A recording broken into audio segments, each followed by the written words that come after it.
What's up, guys? Orca's here, and today we got another video. Today we get to talk about the Echo Park Automotive Grand Prix, or COTA, as people like to call it, Circuit of the Americas at Austin, Texas.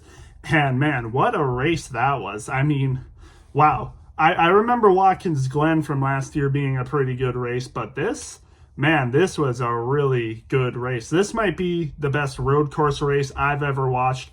And you know what they say: the final laps of a NASCAR race make the race.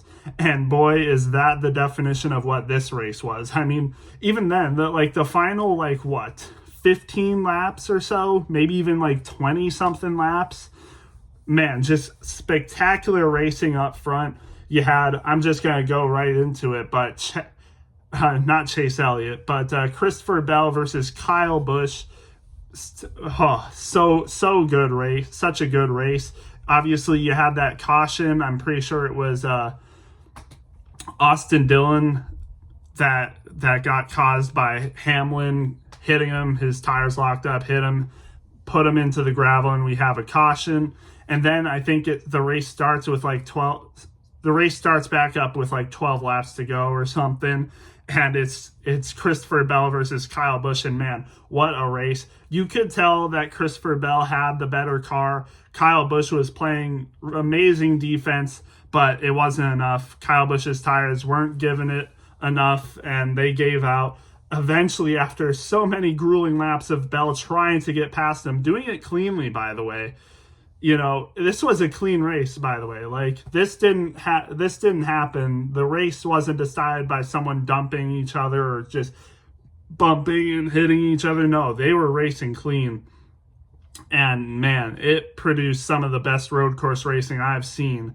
I mean, everyone likes to point out the Brad Keselowski versus Marcus Ambrose battle, even the Chris Buescher versus Shane Van Gisbergen at Watkins Glen last year, but that didn't even last that long. This lasted the entire rest of the race after the caution. Bell versus Busch. Eventually, after a lot of attempts, Bell was able to make it work. He got out of the track. It looked like William Byron was going to pass him at one point, but Bell hung on, just had a really good car, was able to pass Busch. Byron and Reddick followed closely behind. That's when Kyle Busch's car finally gave out. And, of course, you had Byron and Reddick right next to each other, right behind Christopher Bell. It looked like Reddick was about to pass William Byron at some points, and at the same time, it looked like William Byron was about to pass Christopher Bell at some points. But Christopher Bell hung on, was able to play good defense for the rest of the race after being on offense for so much of it against Kyle Busch. And eventually, Christopher Bell was able to win. Second win already in the season. We've only had 3 races. Bell already has 2 wins on the season, 2 in a row. Last week, wins at Atlanta under caution, 3 wide. And now he does it in another exhilarating fashion again against Kyle Busch and then against William Byron and Tyler Reddick. Just a great race overall. And even so, the finish wasn't, everything. We had some good racing in all of the stages. We had Shane Van Gisbergen, AJ Allmendinger, even Kyle Larson at some points. Kyle Busch was in this race basically the entire time, up front. He was given a good race to Shane Van Gisbergen, honestly. Tyler Reddick was up there as well. He won the pole. Even in the first stage, you had Bubba Wallace. He won the first stage. Bubba Wallace won the first stage, and then Preece won the second. They didn't really play as much of a factor to end the race. But hey, they get some valuable stage points today. And of course, Christopher Bell ends up winning the race. 2 wins on the season already, and Byron has the other one. 2 great drivers who are always in contention for the championship it seems, this year, and even to win the championship. So I wouldn't be surprised to see William Byron and Christopher Bell in the final 8 at least in this season. And I wouldn't be surprised to either see even both of them or one of them in the championship 4. I mean, both great drivers. And, you got to give props to Kyle Busch as well. Didn't win the race, but it looked like for the entire race, he was easily a top 5 car for sure. Possibly even top 3. And he ends up finishing top 5, ends up with the 5th place. Not too bad. But, Kyle Busch had a great car, probably the best race I've seen him run since he had those wins in 2023. This race that he ran was probably better than any race he ran last year. And, if he can continue to keep racing like this, I would not be surprised to see him get a win this year at all. In fact, I have him making the playoffs possibly with a win. So I wouldn't be surprised to see Kyle Busch get a win this year at all, maybe even multiple, if he can continue to race like that. So yeah, just a good race from him overall. Props to him. Gave a good battle to Christopher Bell and Shane Van Gisbergen and other drivers early in the race. Just good stuff. We had a couple issues this race as well. Kyle Larson, we saw, lost a wheel on the track, so that's going to be a suspension for a tire changer and whoever else was involved. And Kyle Larson ended up not getting a good finish. He was running pretty good this race, was running in the top 10 for most of the race, as a matter of fact. But unfortunately, that issue just caused unfortunate circumstances for him. He was penalized, I think, a lap, but he got that lap back from the caution. Still didn't end up with a good finish, probably because of damage from that incident as well. We also had that one incident with Daniel Suarez and unfortunately Connor Zilic, who was making his debut. And by the way, Connor Zilic had a great race.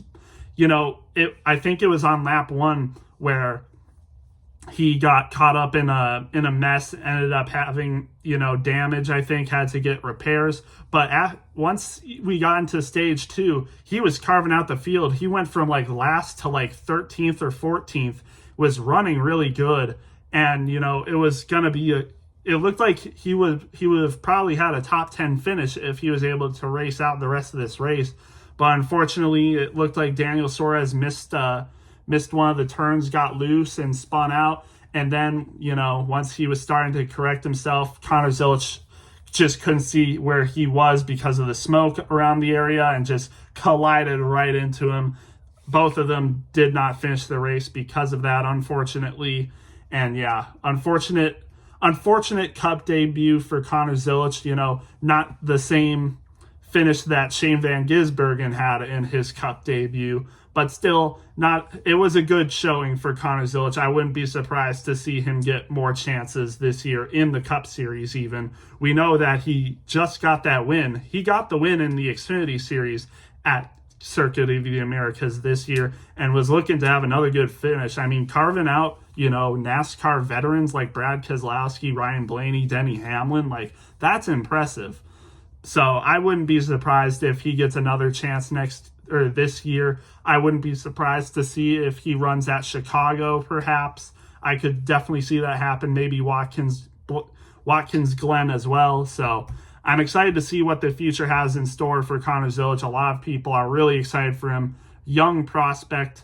We'll just have to wait and see what he can do for the remainder of the Xfinity Series and see what he can do for perhaps more Cup starts. So yeah, great day for Connor Zilic despite the wreck and the DNF.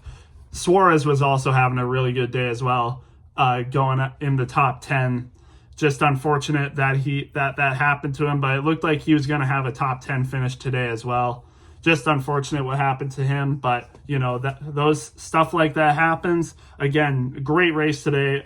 So exciting to see a ton of people up front like AJ Allmendinger as well, who had a good race up until the end. Had some issues, I guess. I don't know what happened with him, but he had a good race as well. Again, really good race. We know that Circuit of the Americas got cut off. It used to be a lot wider of a track, or a lot longer of a track. I think the average lap time was 2 minutes and 9 seconds, and the average lap time would be something like 1 minute 38 seconds. So a lot of cutoff, but it didn't really eliminate much. And if anything, I think it really helped the track. Cutting off that long, distance really helped the track. You had more turns and stuff. A lot of people were able to make more passes and everything. And it was a lot of tight racing too.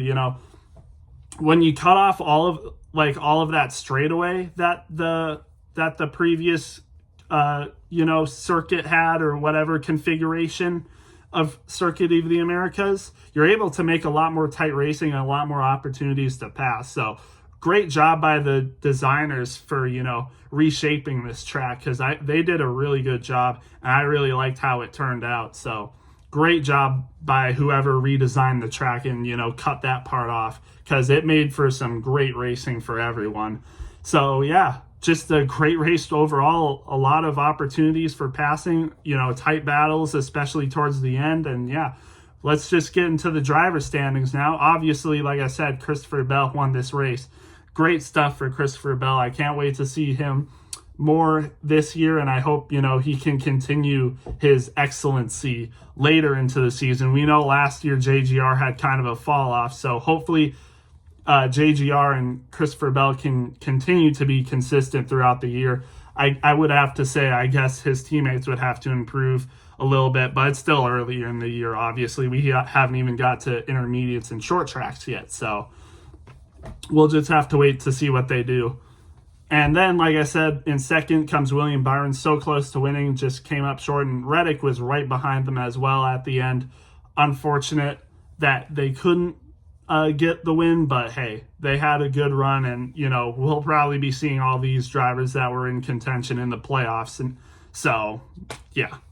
But in fourth comes Chase Elliott. So I forgot to mention this, but right on lap one, going into the high rise turn, Calamity Corner is what Mike Joy calls it, but it seemed like Ross Chastain just made a bad move and just knocked out Chase Elliott, and Chase Elliott must have had damage and stuff because, for the first two stages, he wasn't really able to do much. But once the third stage came around, he was carving his way through. Whether it was because of the green flag runs and stuff, I don't know, but Chase Elliott found something, and he was able to climb all the way to fourth place, even passing Kyle Busch, who ends up fifth. Like, I don't know what Chase Elliott did with his car, what they did with his car, but he was able to make it work. And man, fourth place finish, even if you're a Chase Elliott fan kind of mad about what Ross Chastain did, hey, that's got to feel good for getting all the way back up to fourth place. So good for him. And like I said, Kyle Busch ends up fifth. Unfortunate that he wasn't able to continue it up. He almost could have won this race. I was thinking he was going to win this race, but once, you could tell that he didn't have as good of a car as Christopher Bell, and he was holding up like William Byron and Tyler Reddick as well. I think we could have seen that it was going to be over, But he was able, Kyle Busch was good. He knew that he didn't have the car and, let Christopher Bell pass him, and, but unfortunate. But I think we'll see him some more times this year. Hopefully you can get that win or two. Shane Van Gisbergen ends up with 6. I'm not really sure what happened. I think it was just strategy fail, because they ended up pitting later than all the other drivers and was a long ways behind them. And then, on the restart, just couldn't get up there and just didn't seem to have the car.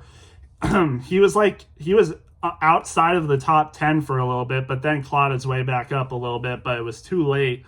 Ends up with a 6th place finish. Chris Buescher, by the way, 7th place finish. Chris Buescher is sneaky good at road courses. We saw he beat Shane Van Gisbergen last year at Watkins Glen, and it looked like he didn't have an amazing car today, especially in the first couple stages, but he ends up with a 7th place finish. So good job for Chris Buescher. Again, sneaky good road course racer. I think one of the statistics Fox brought up is that Chris Buescher has the best average road course finish in the next gen era.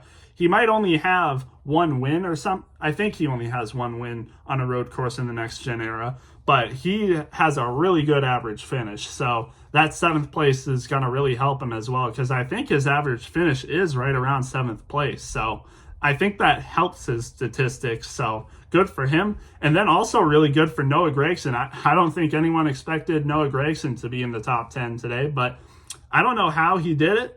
I guess just maybe green flag strategy and making his way up front a little bit, but ends up with an eighth place finish, so good for him. Alex Bowman, 9th place. Hendrick is really good at road courses, so that's not a surprise. And then rounding out the top 10, you got Todd Gilliland. I think we saw that he had troubles early in the race and, made his way up front again. So he kind of did the same thing when he had those problems at Atlanta, and now makes his way back up for a top 10 finish. So Todd Gilliland having a really good start to the season so far, I would say. Let's see how good he does on the intermediate and short tracks. Michael McDowell with an 11th place finish, also pretty good. I think he did have some troubles. He was involved in an incident that I don't think ended up being a caution, but still pretty good for him. Ross Chastain in 12th. He had some time in the top 10 today, so good for him. In 13th, Carson Hocevar, he qualified third and, was in the top 10 for a good amount of this race and, stayed consistent for a top 15 finish. So good job for Hocevar. Chase Briscoe, 14th. Briscoe was in the top 10 for a lot of this race today, even made it all the way up to third place off of restart on the Calamity corner, but I could tell that he didn't have, the best car today. I thought he had a top 10 car, but then, he started getting passed by a little bit more people. But he was in 7th or 8th place, I think, and then on one of the restarts, for some reason, they put him down to 17th. I don't know if before a caution came out that he had a penalty or something, but he went from 7th to 17th. I'm not sure why. And I know it wasn't because of a incident, because right after that, on the restart, he had an incident with his teammate Ty Gibbs that put him all the way down to 26. So I don't know why he went all the way down to 17th. If anybody knows, please let me know. But went all the way down to 26, but then, hey, nice green flag run, probably moved up plus 10 spots and ended up with a 14th. Not terrible, but I wish I could have seen him get a top 10 today. That would have been nice because it looked like he had a top 10 car. So unfortunate stuff, but hey, not bad. And then rounding out the top 15th, Brad Keselowski, pretty good race for him. Justin Haley, 16th. He was in the top 10 for a good amount of this race, but he must have gotten spun or something or made some errors because he fell a lot of spots in the last 15 or so laps after the last caution. Not sure what happened, but hey, had a good race today. Riley Herbst in 17th, Ricky Stenhouse 18th, Ryan Blaney 19th, Bubba Wallace, who won stage 1, is in 20th.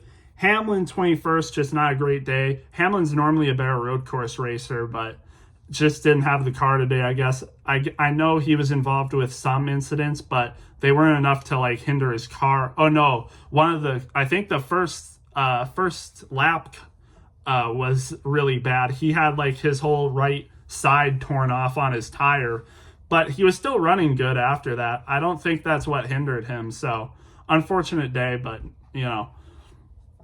I don't think that'll hinder his, performance this year. I think he's still going to get a win or two, so it doesn't matter.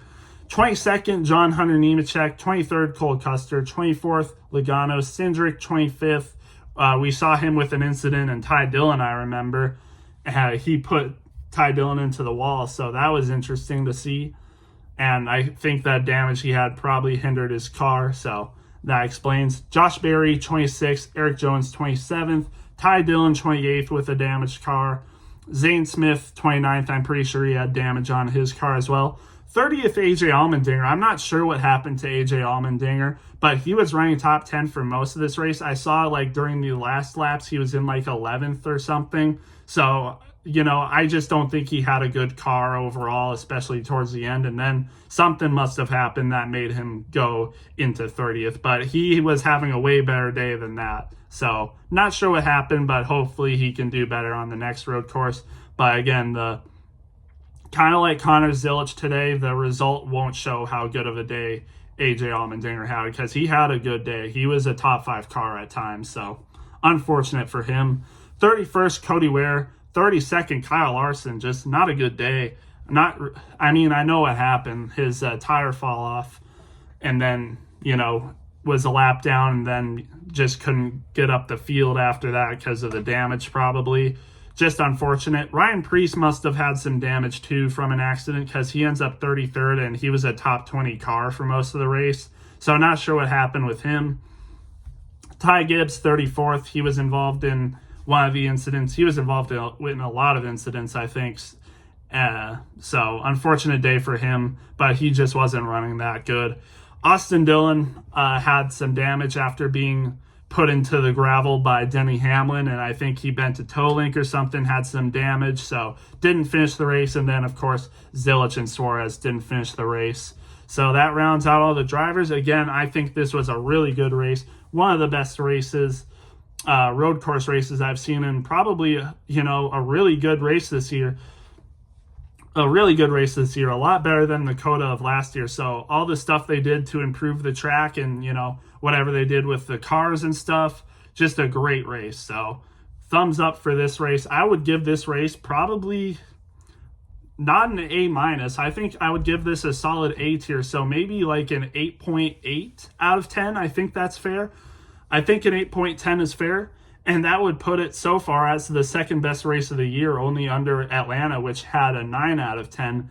This race, I think I will give either an 8.7 something or an 8.8 out of 10. So really good race, A-tier race, just very good. I hope Phoenix is good next week. I don't think it'll be as good as this, but hopefully it can be a decent race. And hey, maybe Christopher Bell will three-peat because we know he's good at Phoenix as well. So we'll just have to wait and see. But with that being said, I'll see you guys in the next one.